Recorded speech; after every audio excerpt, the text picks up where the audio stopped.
Hazreti Ukbe bin Amir radıyallahu anh'ten rivayet edilmiştir. Resulullah sallallahu aleyhi ve sellem Efendimiz şöyle buyurdu. Günah işleyen sonra ise iyi amel işleyen kimse üzerinde dar bir zırhı olan ve o zırh boğazını sıkan kimse gibidir. Sonra o adam iyi amel işlerse zırhın bir halkası açılır.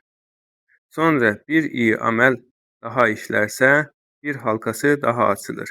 Böyle iyilik yapmaya devam ettikçe halkalar birer birer açılır. En sonunda da tamamı açılarak zırh yere yığılır. Müsned Ahmed. Hadis-i şerif izahında buyuruluyor. Yukarıdaki hadisin maksadı şudur ki insan günahlarıyla bağlanır kalır. Perişan olur. İyi ameller işlediğinde günah düğümleri çözülür, perişanlık ve sıkıntılar uzaklaştırılır.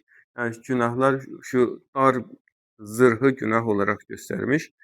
Bu da Efendimiz Aleyhisselatü Vesselam yani iyi amel işledikçe de her iyi amelde günahın bir halkası açılarak en sonunda da iyi ameller çoğalırsa o günah bütün halkalar açılır ve zırh düşer.